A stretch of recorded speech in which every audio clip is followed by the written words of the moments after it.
Hi viewers, ఈరోజు మనం రేఖాగణితంలో రెండవ అధ్యాయాన్ని చూద్దాం.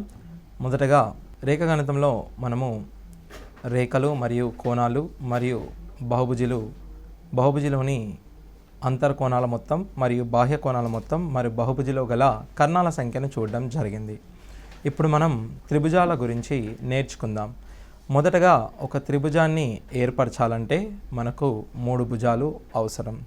సో 3 భుజాలు ఏదేని కొలతలను ఇచ్చినప్పుడు మనం త్రిభుజమును ఏర్పరచగలమా లేదా అన్నది మనం మొదటిగా చూడాలి. సో ఒక త్రిభుజాన్ని ఏర్పరచగలగాలంటే మనము ఏవేని 3 కొలతలు తీసుకున్నట్లయితే మనము త్రిభుజాన్ని ఏర్పరచలేము. సో త్రిభుజాన్ని ఏర్పరచడానికి కొన్ని నియమ నిబంధనలు అవసరము. అవి ఇప్పుడు మనం చూద్దాం. మొదటగా ఒక త్రిభుజాన్ని మనం ఏర్పరచాలంటే ఒక రేఖను తీసుకున్నట్లయితే మిగిలిన 2 రేఖల పొడవులను మనం చూసినట్లయితే ఈ 2 రేఖల పొడవుల మొత్తం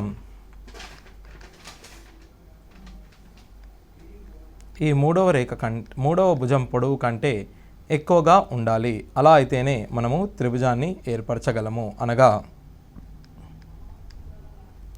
a + b అనేది c కంటే ఎక్కువగాను మరియు bను పంపించినట్లయితే 2 భుజాల కొలతల మధ్య భేదము మూడో భుజం కంటే తక్కువ ఉండాలి మరియు 2 భుజాల కొలతల మధ్య మొత్తము మూడో భుజం కంటే ఎక్కువగా ఉండేలా మనం చూసుకోవాలి. అలా అయితేనే మనము ఒక త్రిభుజాన్ని ఏర్పరచగలము. ఓకే, ఉదాహరణకు 10, 20, 30 అనే 3 కొలతలను ఉపయోగించి మనము త్రిభుజాన్ని ఏర్పరచగలమా లేదా అన్నది చూసినట్లయితే 10, 20, 30లను ఉపయోగించి మనం త్రిభుజాన్ని ఏర్పరచలేము. ఎందుకనగా 10 + 20 = 30 అనగా వీటిపై మనము ఒక సరళ రేఖను ఏర్పరుస్తున్నాము. త్రిభుజాన్ని ఏర్పరచాలంటే 2 భుజాల కొలతల మొత్తము మూడో భుజం కొలత కంటే ఎక్కువగా ఉండాలి. సో ఇందులో ఆ నియమాన్ని ఇది పాటించకపోయినందువల్ల మనము దీనిచే ఒక త్రిభుజాన్ని ఏర్పరచలేము.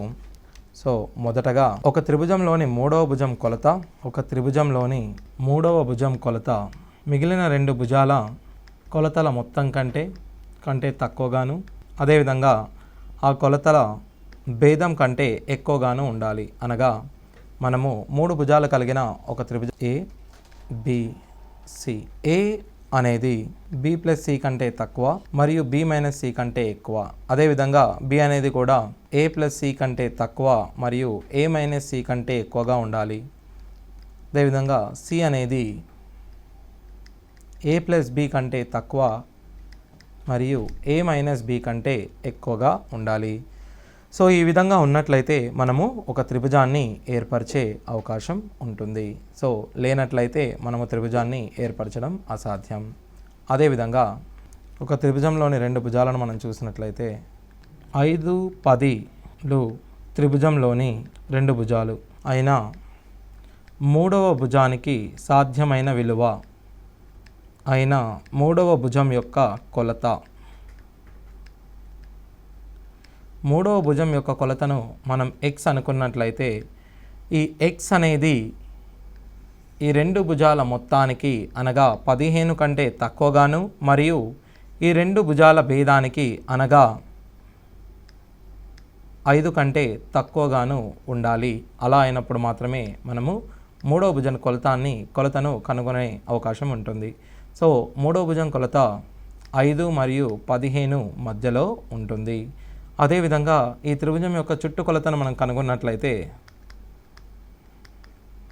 a + b + cగా చెబుతాము. భుజాల మొత్తాన్నే మనం చుట్టుకొలతగా చెప్పవచ్చు. ఒకవేళ 2 భుజాలు ఇచ్చి మనము చుట్టుకొలతను కనుగొనమన్నట్లయితే చుట్టుకొలత అనగా పెరిమీటర్ = 5 + 10 + x అనగా 15 + xగా మనం దీన్ని చెప్పవచ్చు.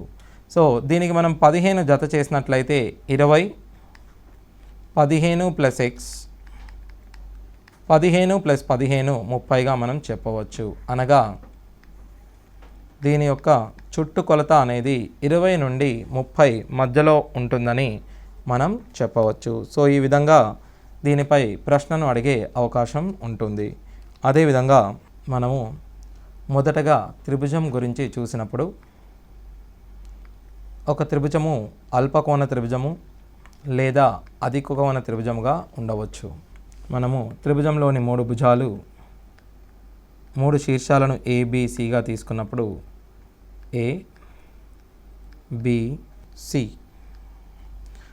ABC అనే త్రిభుజము ఇచ్చట అల్పకోణ త్రిభుజము మరియు ఇక్కడ AB3 అనే త్రిభుజాన్ని మనము అల్పకోణ త్రిభుజంగా అధిక కోణ త్రిభుజము ఇచ్చట అల్పకోణ త్రిభుజంగా మనం తీసుకుంటున్నాము. సో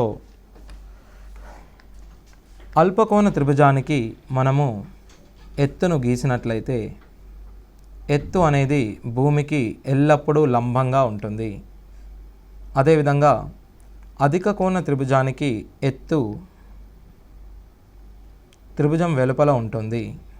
ABC అనే త్రిభుజానికి ఎత్తు AD గాను మరియు భూమి అనేది BC గాను మనం చెప్పవచ్చు. ఈ త్రిభుజం యొక్క చుట్టుకొలతను మనం కనుగొన్నట్లయితే A + B + C అని చెప్పవచ్చు. అనగా AB + BC + CA అని మనం చెప్పవచ్చు. అదేవిధంగా ఈ త్రిభుజ వైశాల్యాన్ని మనం కనుగొన్నట్లయితే ఈ 2 త్రిభుజాల వైశాల్యాలను మనం చూసినట్లయితే 1/2 భూమి అనగా BC, ఎత్తు అనగా AD అని చెప్పవచ్చు. BCని మనం B అనుకున్నా, ADని మనం H అనుకున్నట్లయితే దీన్ని మనం 1/2 బేస్ ఇంటూ హైట్గా మనం చెబుతాము. సో ఈ విధంగా మనము త్రిభుజం యొక్క వైశాల్యాన్ని భూమి మరియు ఎత్తులు ఇచ్చినప్పుడు ఇలా చెప్పగలుగుతాము. అదేవిధంగా 3 భుజాలు ఇచ్చినప్పుడు త్రిభుజంలోని 3 భుజాలు A, B, Cలు ఇచ్చినప్పుడు ఆ త్రిభుజ వైశాల్యము =√S into S - A, S - B, S - Cగా చెబుతాము. సో త్రిభుజంలోని 3 భుజాలను ఇచ్చినప్పుడు ఆ త్రిభుజ వైశాల్యము √S into S - A into S - B into S - Cగా మనం చెబుతాము.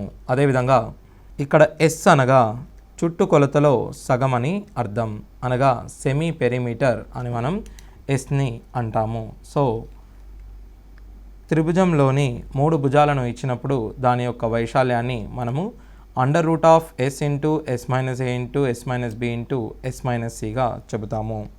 త్రిభుజంలోని 2 భుజాలు మరియు ఆ భుజాల మధ్య కోణము θ ఇచ్చినప్పుడు ఆ త్రిభుజ వైశాల్యము 1/2 AB sin θగా చెబుతాము. మనము ఈ త్రిభుజం యొక్క ఎత్తును Hగా తీసుకున్నప్పుడు దీనిలో sin θ విలువను చూసినట్లయితే sin θను మనము ఎదుటి భుజము బై కర్ణంగా రాసుకోవచ్చు. ఎదుటి భుజము H గాను కర్ణము A గాను తీసుకున్నట్లయితే A మనకు కావాల్సింది H విలువ కాబట్టి ఎదుటి భుజము బై కర్ణము తీసుకున్నట్లయితే మనకు కావాల్సింది H విలువ. H A sin θగా చెప్పవచ్చు.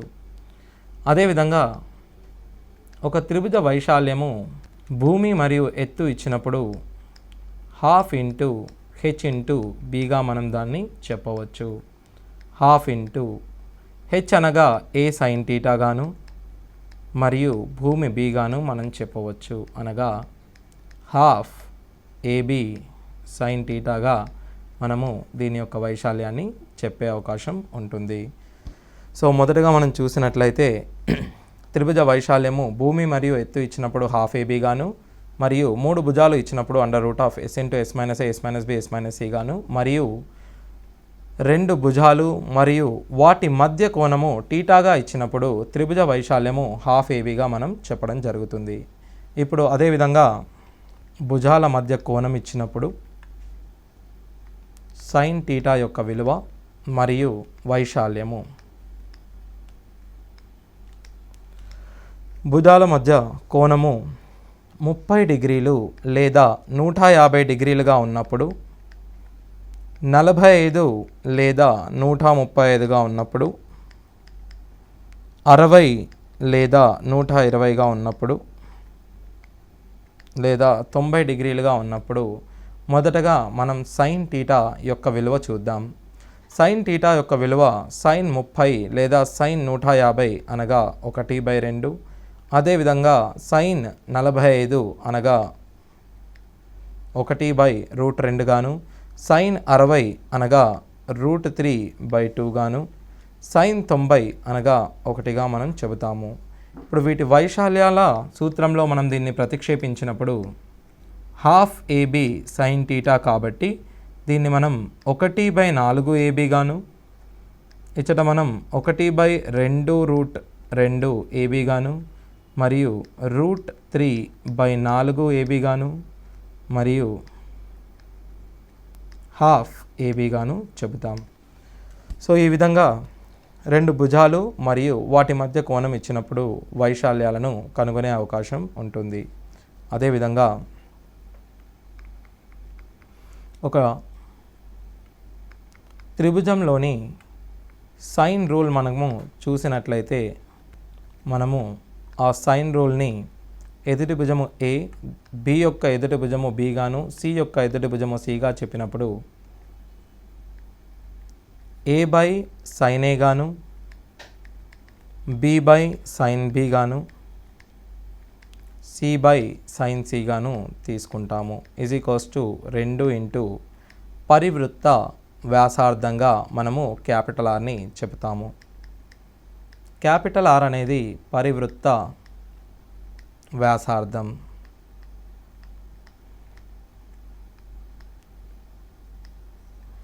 అదేవిధంగా ఇప్పుడు మనం కోణము Cని కనుగొన్నప్పుడు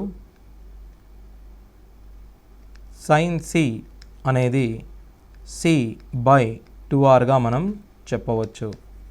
సో ABల మధ్య కోణాన్ని Cగా ఇచ్చినప్పుడు ఈ త్రిభుజ వైశాల్యము హాఫ్ AB సైన్ Cగా అవుతుంది. సైన్ C విలువను సమీకరణం 1 నుండి నేను ప్రతిక్షేపించినప్పుడు హాఫ్ ABC/2Rగా వస్తుంది. అనగా త్రిభుజ వైశాల్యము ABC/4Rగా మనం చెప్పవచ్చు. సో ఈ విధంగా త్రిభుజ వైశాల్యాన్ని ABC/4Rగా మనం చెబుతాము.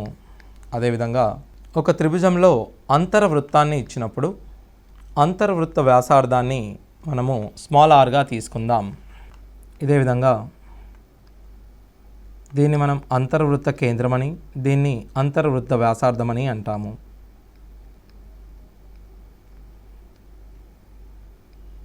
శీర్షాలు ABC. శీర్షాల నుండి అంతర్వృత్త కేంద్రానికి మనం జత చేసినట్లయితే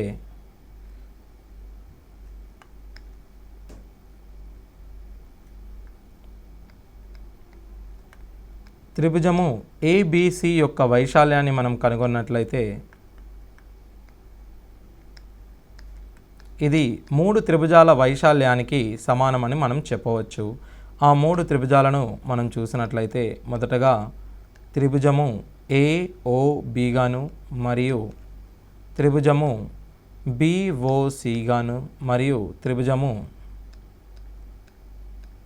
AOC గాను మనం చెప్పవచ్చు. అనగా ఈ 3 త్రిభుజాలను మనము కలిపినట్లయితే మనకు ఏర్పడే త్రిభుజము ABCగా మనం చెప్పవచ్చు. సో ఇప్పుడు ABC యొక్క వైశాల్యాన్ని మనం కనుగొన్నప్పుడు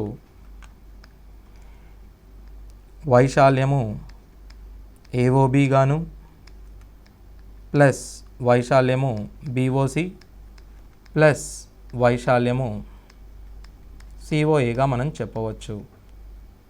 ఈ భుజము యొక్క పొడవు BA, ఇది B, ఇది Cగా మనం తీసుకున్నప్పుడు మొదటగా AOB యొక్క వైశాల్యము ½ ఇంటూ ఎత్తు R మరియు భూమి సిగా మనం తీసుకోవచ్చు. అదేవిధంగా హాఫ్ ఆర్ బి గాను హాఫ్ ఆర్ ఏ గాను మనం చెప్పవచ్చు. మనము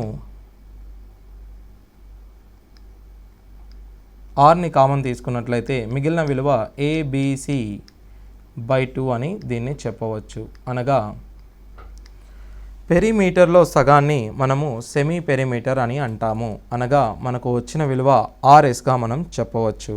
సో ఇది కూడా త్రిభుజ వైశాల్యాన్ని కనుగొనడానికి ఉపయోగపడుతుంది. సో త్రిభుజం యొక్క వైశాల్యము R/S మనం చెప్పవచ్చు. సో ఈ విధంగా 5 రకాలుగా మనము త్రిభుజ వైశాల్యాన్ని కనుగొనడానికి ప్రయత్నించాము. సర్వసమాన త్రిభుజాల గురించి చూద్దాం. మొదటగా సర్వసమాన త్రిభుజాలు అనగా ఏంటి? సర్వసమాన త్రిభుజాలు అనగా ఏవైనా రెండు త్రిభుజాలు వాటి ఆకారంలోనూ మరియు పరిమాణంలోనూ సమానమైనప్పుడు ఆ త్రిభుజాలను మనము సర్వసమాన త్రిభుజాలు అని అంటాము.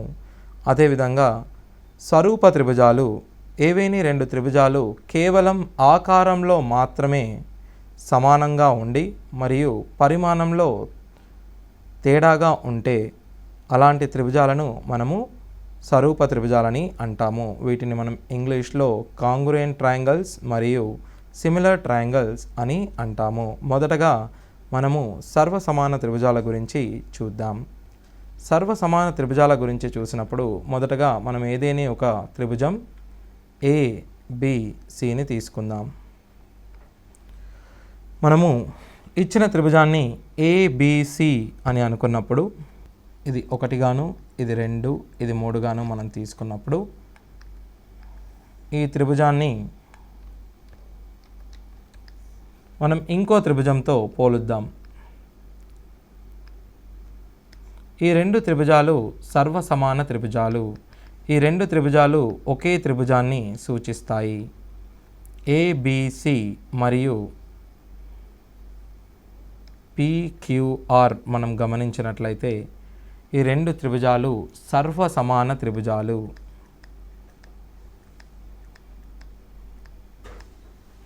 ఎందుకంటే ఈ రెండు త్రిభుజాలు ఒకే దగ్గర నుంచి తీసుకోబడ్డవి. సర్వసమాన త్రిభుజాలు అయినప్పుడు రెండు త్రిభుజాల యొక్క పరిమాణము మరియు ఆకారము సమానంగా ఉండాలి. అలాంటి త్రిభుజాలను మనము సర్వసమాన త్రిభుజాలు అని అంటాము. అదేవిధంగా మనము సర్వసమాన త్రిభుజాలు కావడానికి కొన్ని నియమాలు ఉంటాయి. మొదటిగా ఒక త్రిభుజం యొక్క 3 భుజాల కొలతలు సైడ్ భుజముగాను, మరొక త్రిభుజం యొక్క 3 భుజాలకు సమానమైనట్లయితే ఆ త్రిభుజాలను మనము సర్వసమాన త్రిభుజాలు అంటాము. లేదా సైడ్ అనగా భుజము ఏవైనా రెండు భుజాలు సమానమై వాటి మధ్యలోని కోణము సమానమైనట్లయితే, వాటి మధ్యలోని అనురూప కోణాలు సమానమైనట్లయితే అలాంటి త్రిభుజాలను మనము సర్వసమాన త్రిభుజాలని అంటాము. లేదా రెండు కోణాలు మరియు వాటి మధ్య గల భుజము అనగా కోణము ఈ 3 సందర్భాలలో మనము గల త్రిభుజాలను సర్వసమాన త్రిభుజాలు అని అంటాము. సో సర్వసమాన త్రిభుజాలు, రెండు త్రిభుజాలు సర్వసమాన త్రిభుజాలు అయితే వాటి ఎత్తులు మరియు వాటి చుట్టుకొలతలు మరియు వాటి వైశాల్యాలు సమానంగా ఉంటాయని మనం గమనించాలి. సో రెండు సర్వసమాన త్రిభుజాల యొక్క అన్ని విలువలు సమానంగా ఉంటాయని మనం గుర్తించాలి. సో ఇప్పుడు మనం స్వరూప త్రిభుజాల గురించి చూద్దాం. స్వరూప త్రిభుజాలను మనం చూసినట్లయితే వాటి ఆకారంలో మాత్రమే సమానంగా ఉంటాయి, కానీ వాటి పరిమాణంలో అవి సమానంగా ఉండవు. ఈ రెండు త్రిభుజాలు ఆకారాన్ని మనం చూసినట్టయితే సమాన ఆకారంలో ఉంటాయి, కానీ ఈ రెండు త్రిభుజాల పరిమాణము సమానం కాదు. మొదటగా కోణము A = కోణము P, అదేవిధంగా కోణము B = కోణము Q, కోణము C = కోణము R అయినచో ABC అనే త్రిభుజము పిక్యూఆర్ అనే త్రిభుజానికి సరూప త్రిభుజము అవుతుంది. సో రెండు త్రిభుజాలు సరూప త్రిభుజాలు కావడానికి మనకు కొన్ని నియమాలు ఉంటాయి. ఆ నియమాలు మొదటగా కోణము కోణము కోణము అనగా మూడు కోణాలు, ఒక త్రిభుజం యొక్క మూడు కోణాలు మరొక త్రిభుజం యొక్క మూడు కోణాలకు సమానం అవ్వాలి. లేదా కోణము భుజము కోణము రెండు కోణాలు సమానమైన ఆ త్రిభుజంలోని మూడవ కోణము మనకు సమానం అవుతుంది. సో ఇక్కడ మనకు భుజం అవసరం లేదు. రెండు కోణాలు సమానమైనప్పుడు కూడా ఆ త్రిభుజాలు సరూప త్రిభుజాలని మనం చెప్పవచ్చు. లేదా రెండు భుజాలు వాటి మధ్య కోణము సమానం కావాలి. రెండు భుజాల నిష్పత్తి మరియు వాటి మధ్య కోణము సమానంగా ఉన్నచో అలాంటి త్రిభుజాలను మనము సరూప త్రిభుజాలని అంటాము. లేదా భుజము భుజము భుజము మూడు భుజాలు ఒకే నిష్పత్తిలో ఉన్నట్లయితే మనం దానిని సరూప త్రిభుజాలు అని అంటాము. అదేవిధంగా ఒక రెండు త్రిభుజాలు సరూప త్రిభుజాలు అయినా వీటి యొక్క భుజాలు ఒకే నిష్పత్తిలో ఉంటాయి. అనగా భుజాలు అనులోమానుపాతంలో ఉంటాయి. AC PR, AB by PQ, అదేవిధంగా ఏసీ బై పిఆర్, అదేవిధంగా బీసీ బై క్యూఆర్లు సమానాలు. దీని విలువను మనం కే అనుకుంటే కేవలము వీటి భుజాల నిష్పత్తే కాకుండా దీని యొక్క ఎత్తును మనం హెచ్ అనుకున్నట్లయితే ఎత్తుల నిష్పత్తి కూడా సమానము. H1 H2 ఒకే నిష్పత్తిలోను మరియు P1 P2 అనగా వీటి యొక్క చుట్టుకొలతలు కూడా ఒకే నిష్పత్తిలో ఉంటాయి. కానీ వాటి యొక్క వైశాల్యాల నిష్పత్తిని మనం గమనించినట్లయితే వైశాల్యము ఏబిసి యొక్క వైశాల్యము మరియు పిక్యూఆర్ల వైశాల్యాలు చూసినట్లయితే భుజముల నిష్పత్తిల వర్గానికి సమానం అవుతాయి. అనగా భుజాల నిష్పత్తి కే అయినట్లయితే వైశాల్యాల నిష్పత్తి కే స్క్వేర్గా మనం చెబుతాము. సో ఈ విధంగా రెండు త్రిభుజాలు సరూప త్రిభుజాలైనప్పుడు ఈ కింది నియమాలను మనం ఉపయోగించుకునే అవకాశం ఉంటుంది. సో ఇదే విధంగా ఇప్పుడు దీనికి సంబంధించిన ఒక చిన్న ప్రశ్నను మనం చూద్దాం. ఏబి ఈజ్ ఈక్వల్స్ టు 5 మరియు పీక్యూ ఈజ్ ఈక్వల్స్ టు 20. ఈ రెండు త్రిభుజాలు సరూప త్రిభుజాలు అయినప్పుడు ఏరియా ఆఫ్ అనగా వైశాల్యము ఏబిసి యొక్క వైశాల్యము 20 అయినప్పుడు పిక్యూఆర్ యొక్క వైశాల్యము ఎంత? సో దీన్ని మనం ఏరియా 1 దీన్ని ఏరియా 2 అనుకున్నట్లయితే వైశాల్యము 1 బై వైశాల్యము 2 ఈజ్ ఈక్వల్స్ టు భుజము 1 అనురూప భుజాలను మనం తీసుకోవాలి. ఏబి బై పీక్యూ ఇవ్వడం జరిగింది కాబట్టి ఏబి బై పీక్యూ యొక్క వర్గానికి సమానమని మనం చెప్పుకోవచ్చు.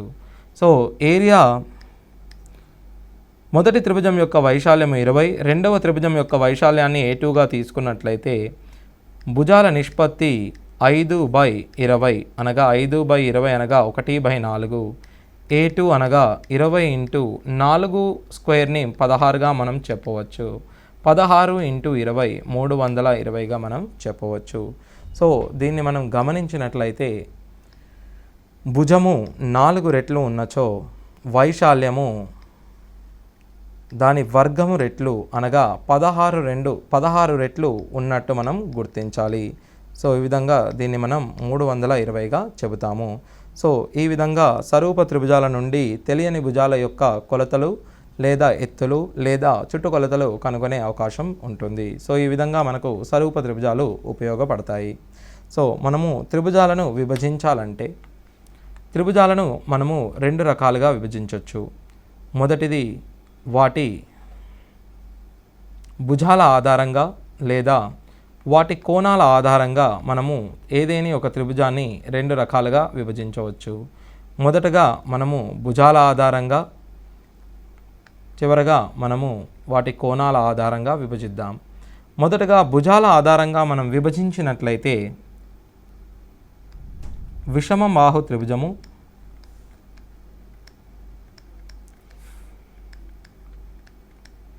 అదేవిధంగా సమద్విబాహు త్రిభుజం,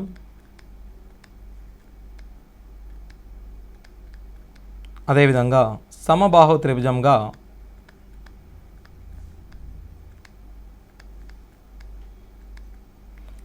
వీటిని మనం విభజించవచ్చు. అదేవిధంగా కోణం ఆధారంగా, ఇది భుజం ఆధారంగా, వీటిని మనం కోణం ఆధారంగా 3 విధాలుగా విభజించవచ్చు. మొదటిది అల్పకోణ త్రిభుజం, రెండవది అధిక కోణ త్రిభుజంగా, మూడవది లంబకోణ త్రిభుజంగా విభజించవచ్చు. సో మొదటగా విషమబాహు త్రిభుజం గురించి మనం చూద్దాం. విషమబాహు త్రిభుజం అనగా ఆ త్రిభుజంలోని భుజాలు వేరువేరుగా ఉంటాయి. కేవలం భుజాలు మాత్రమే కాకుండా వాటి కోణాలు కూడా సమానాలు కావు. అదేవిధంగా మనము సమద్విబాహు త్రిభుజాన్ని చూసినట్లయితే 2 భుజాలు సమానంగా ఉంటాయి. 2 భుజాలు మాత్రమే కాకుండా వాటి ఎదుటి కోణాలు కూడా సమానంగా ఉంటాయి. ఏబీకి ఎదుటిగా కోణము సి మరియు బీసీకి ఎదురుగా కోణం ఏ ఉంటాయి. కాబట్టి ఏబీ మరియు బీసీలు సమానాలైనప్పుడు యాంగిల్ సి, కోణము సి మరియు కోణము ఏలు కూడా సమానాలు అవుతాయి. అదేవిధంగా సమబాహు త్రిభుజాన్ని మనం చూసినట్లయితే 3 భుజాలు మరియు 3 కోణాలు సమానాలు. Angle A, angle B, angle సిలు సమానాలు మరియు ప్రతి కోణము 60 డిగ్రీలకు సమానంగా ఉంటుంది. సో మనం చూసినట్లయితే 2 భుజాలు సమానమైన వాటికి ఎదురుగా ఉన్న కోణాలు సమానము, వాటి వ్యతిరేక కోణాలు సమానము. అదేవిధంగా ఒక భుజము మరొక భుజం కన్నా తక్కువ ఉన్నట్టయితే దాని వ్యతిరేకంగా ఉన్న కోణము కూడా తక్కువగా ఉంటుంది. ఒక త్రిభుజంలో 3 భుజాలలో ఒక తక్కువ ఉన్న భుజానికి అనగా కనిష్ట భుజానికి వ్యతిరేకంగా ఉన్న కోణము కనిష్టంగాను మరియు గరిష్ట భుజానికి వ్యతిరేకంగా ఉన్న కోణము గరిష్టంగాను ఉండడం జరుగుతుంది. మరియు ఇప్పుడు మనం అల్పకోణ త్రిభుజం గురించి చూద్దాం. అల్పకోణ త్రిభుజాన్ని మనం చూసినట్లయితే సో ఇందులో ఈ త్రిభుజంలో ఉన్న అన్ని కోణాలు 90 డిగ్రీల కంటే తక్కువగా ఉండడం వల్ల దీన్ని మనం అల్పకోణ త్రిభుజం అని, మరియు అధిక కోణ త్రిభుజం అనగా ఏదేని ఒక కోణము 90 డిగ్రీల కన్నా ఎక్కువగా ఉండడం వల్ల దీన్ని మనం అధిక కోణ త్రిభుజం అని అంటాము. అదేవిధంగా మనము లంబకోణ త్రిభుజాన్ని చూసినట్లయితే ఈ త్రిభుజంలో ఒక కోణము 90 డిగ్రీలకు సమానము మరియు అదేవిధంగా ఈ త్రిభుజము పైథాగరస్ సూత్రాన్ని పాటిస్తుంది. అనగా ఈ త్రిభుజంలోని భుజము స్క్వేర్ ప్లస్ భుజము స్క్వేర్ ఈజ్ ఈక్వల్స్ టు కర్ణము స్క్వేర్ అని మనం చెప్పవచ్చు. ఇదే విధంగా ఇదే సూత్రాన్ని మనము అల్పకోణ మరియు అధిక కోణ త్రిభుజాలకు కూడా వర్తింప చేయవచ్చు. అది ఎట్లా అంటే అల్పకోణ త్రిభుజంలో ఏ స్క్వేర్ ప్లస్ బి స్క్వేర్ అనేది సి స్క్వేర్ కంటే ఎక్కువగాను, మరియు అధిక కోణ త్రిభుజంలో ఏ స్క్వేర్ ప్లస్ బి స్క్వేర్ అనేది సి స్క్వేర్ కంటే తక్కువగాను ఉండడం జరుగుతుంది. సో దీనిపై మనం ప్రశ్నను వేసినప్పుడు 4, 5, 6 అనే త్రిభుజము అల్పకోణ త్రిభుజము లేదా అధిక కోణ త్రిభుజము లేదా లంబకోణ త్రిభుజము లేదా పైవేవి కాదు. సో ఈ 4 ఆప్షన్లో మనం చూసినట్లయితే 4, 5, 6 అనేది మనకు తెలిసినట్టుగా ఇది విషమబాహు త్రిభుజము. బట్ విషమబాహు త్రిభుజం అని మనకు ఆప్షన్లో ఇవ్వడం జరగలేదు కాబట్టి ఇది అల్పకోణ లేదా అధిక కోణ లేదా లంబకోణ త్రిభుజంలో నుండి ఏదో ఒక త్రిభుజం కావలసి ఉంటుంది. మొదటగా మనము గరిష్ట భుజాన్ని కర్ణమని తీసుకుంటాము. సో ఇలా చూసినప్పుడు 4 స్క్వేర్ ప్లస్ 5 స్క్వేర్లను మనం జత చేసినట్లయితే 16 ప్లస్ 25ను మనము 41గా చెప్పవచ్చు. ఈ 41 అనేది 6 స్క్వేర్, 6 యొక్క వర్గము 36 కంటే ఎక్కువగా ఉంటుంది కాబట్టి దీన్ని మనం అల్పకోణ త్రిభుజము అని అంటాము.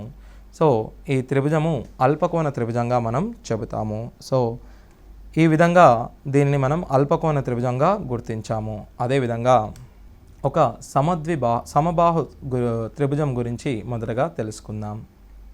సమబాహు త్రిభుజంలోని అన్ని భుజాలు సమానము.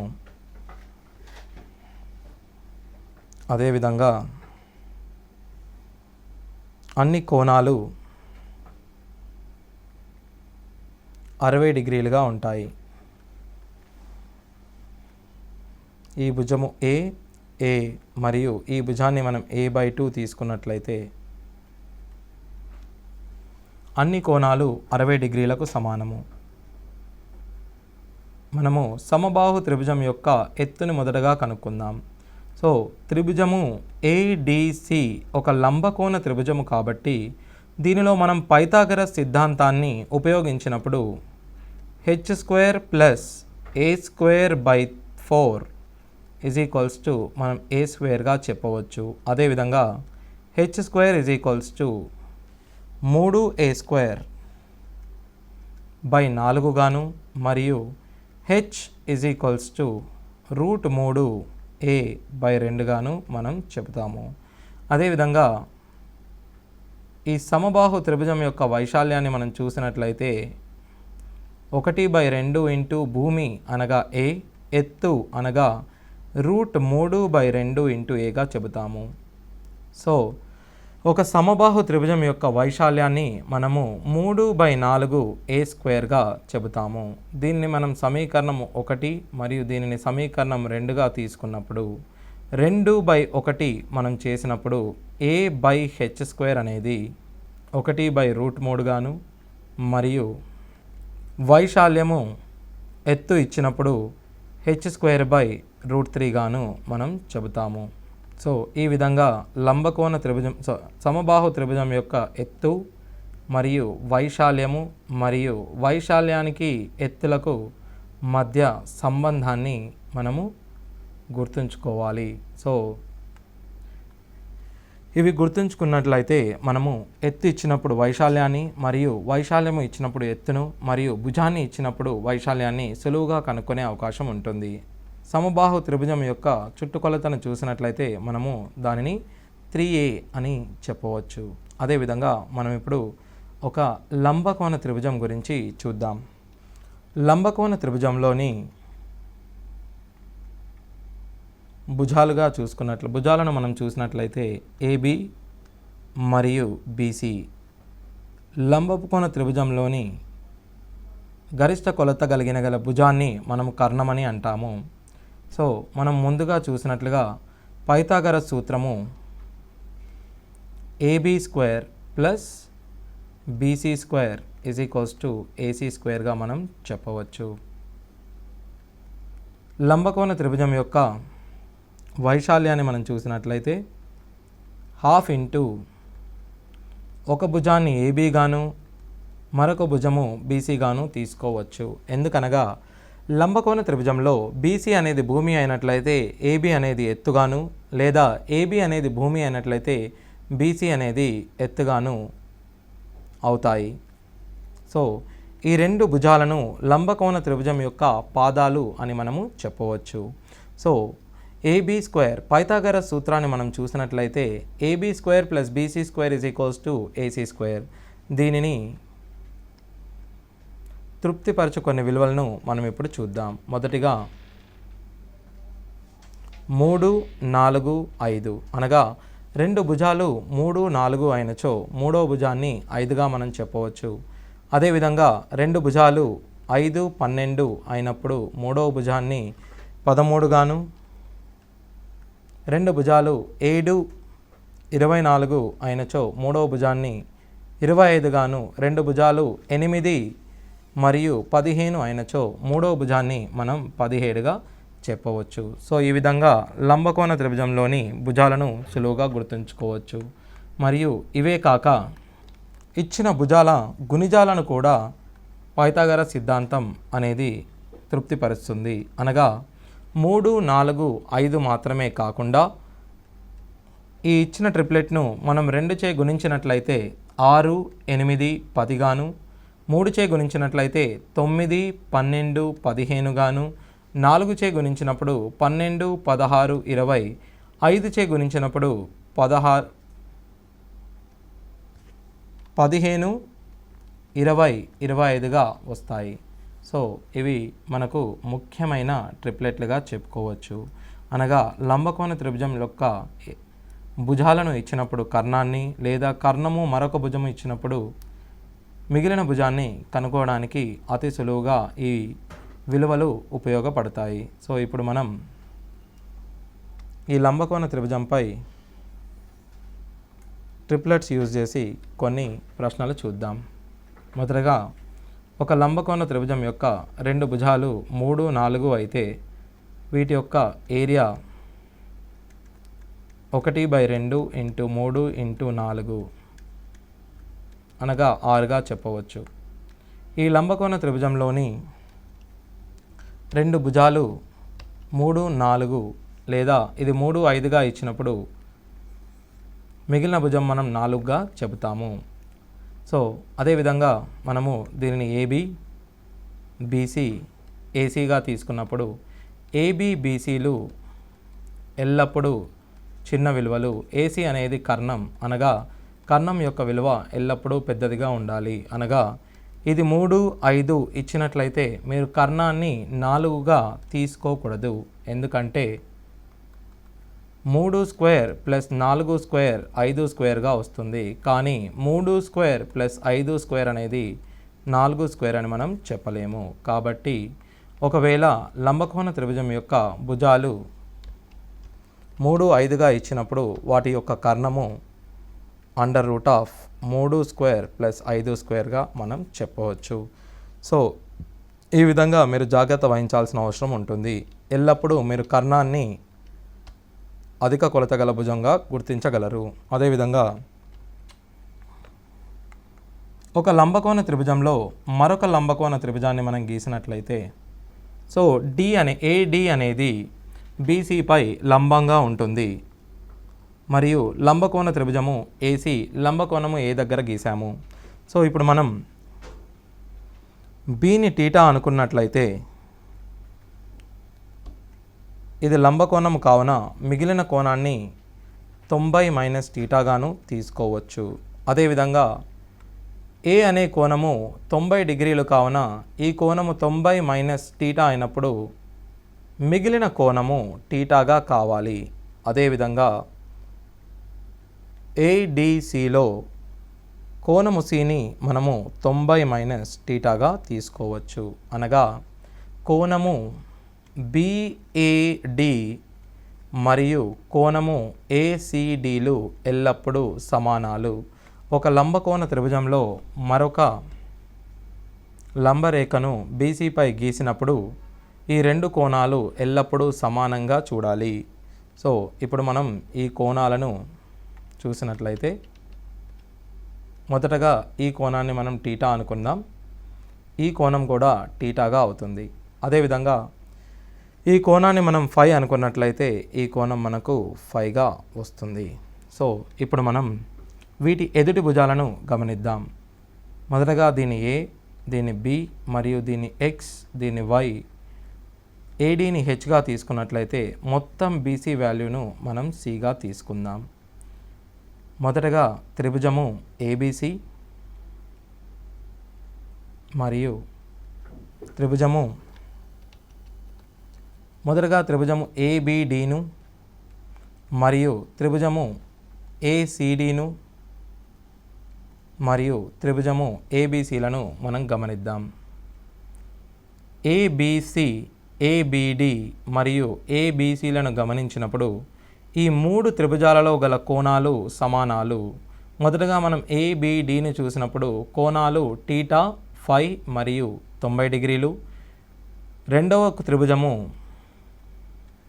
ఏసిడిను గమనించినప్పుడు కోణాలు టీటా, ఫై మరియు 90 డిగ్రీలుగా మనం చెప్పవచ్చు. అనగా టీటా ఫై 90 డిగ్రీలు, టీటా ఫై 90 డిగ్రీలు. మొత్తం త్రిభుజంలో చూసినప్పుడు కోణాలు టీటా ఫై మరియు 90 డిగ్రీలుగా చెప్పవచ్చు. అనగా ఈ 3 త్రిభుజాలు సరూప త్రిభుజాలుగా మనం చెప్పవచ్చు. సో మొదటగా మనము వాటి యొక్క సరూపకతను రాద్దాం. ఏబిడి అనగా ఏ అనేది కోణము ఫై కాబట్టి బి అనేది టీటా మరియు డి అనేది 90 డిగ్రీలుగా మనం చెబుతాము. సో ఏ అనేది ఫై మరియు రెండవ త్రిభుజంలో ఏసిడి మనము దీన్ని సిఏడిగా రాయాలి. మూడవ త్రిభుజము అనగా మొత్తం త్రిభుజంలో చూసినప్పుడు ఫై అనేది సి దగ్గర మరియు టీటా అనేది బి దగ్గర మరియు 90 డిగ్రీలు అనేది ఏ దగ్గర ఉండడం జరిగింది. సో ఇవి మనకు గల సరూప త్రిభుజాలు. మొదటగా మనము టీటాకు ఎదురుగా ఉన్న భుజాలను రాద్దాం. మొదటి త్రిభుజంలో టీటాకు ఎదురుగా ఉన్న భుజాన్ని మనం చూసినట్లయితే హెచ్గా చెప్పవచ్చు.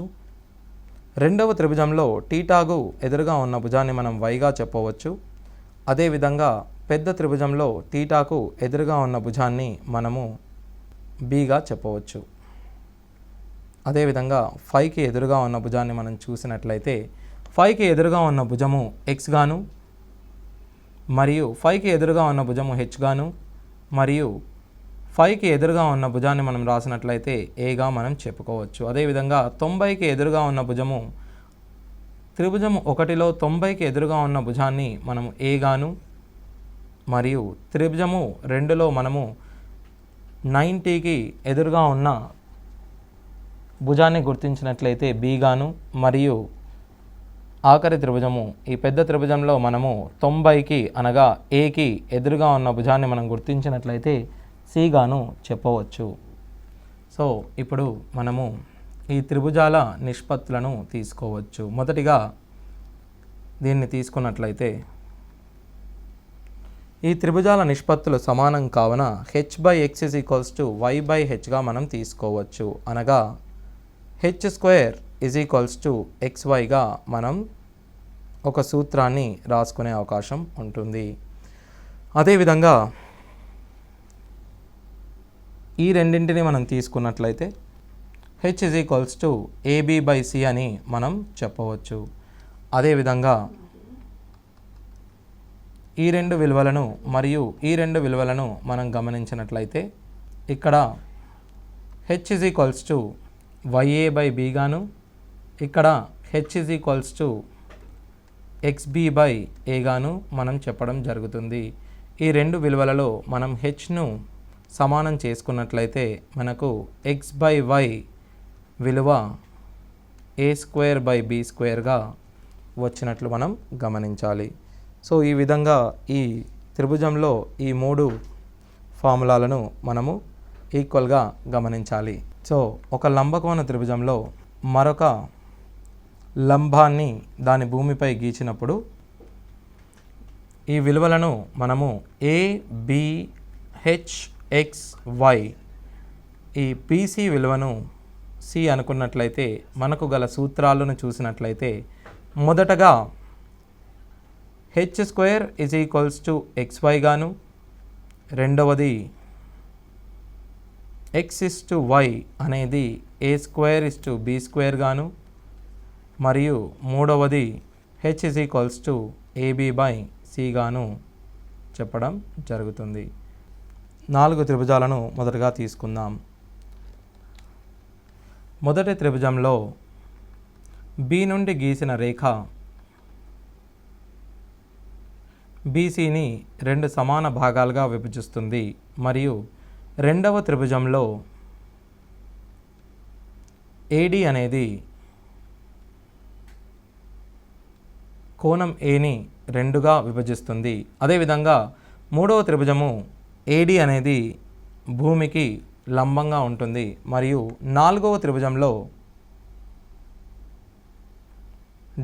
డి గుండా పోయే రేఖ బీసీకి లంబంగా ఉంటూ మరియు బీసీని 2 సమాన భాగాలుగా విభజిస్తుంది.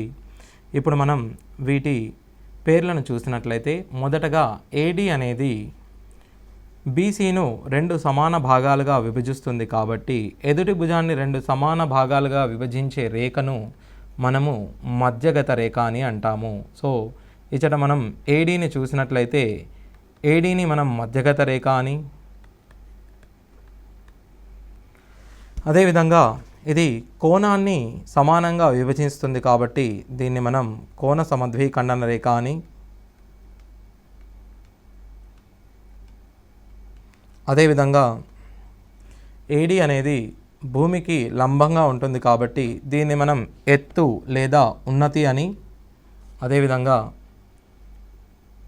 ఈ రేఖ బీసీని సమభాగాలుగా విభజిస్తూ బీసీకి లంబంగా ఉన్నందున దీనిని మనము లంబ సమద్విఖండన రేఖ అని అంటాము.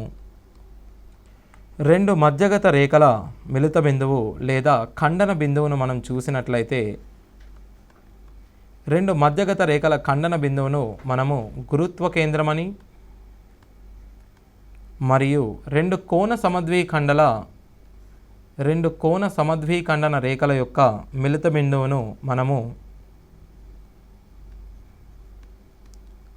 అంతర కేంద్రమని మరియు 2 ఉన్నతుల ఖండన బిందువును మనము లంబ కేంద్రమని మరియు 2 కోణ సమద్విఖండన రేఖల యొక్క మిలిత బిందువును మనము పరివృత్త కేంద్రమని అంటాము.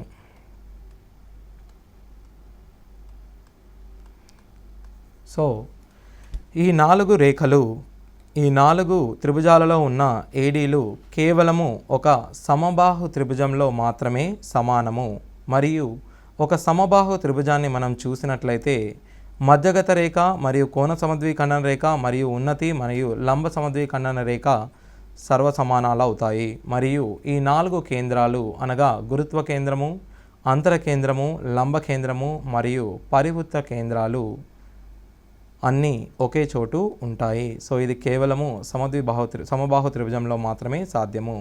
మనము వచ్చే భాగంలో ఈ మధ్యగత రేఖ మరియు కోణ సమద్విఖండన రేఖ మరియు ఉన్నతి మరియు లంబ సమద్విఖండన రేఖల గురించి క్షుణ్ణంగా తెలుసుకుందాము. సో అప్పటి వరకు మీరు ఇచ్చిన బేసిక్స్ని క్షుణ్ణంగా పరిశీలించి మరలా ప్రాక్టీస్ చేయగలని కోరుతున్నాను. Thank you.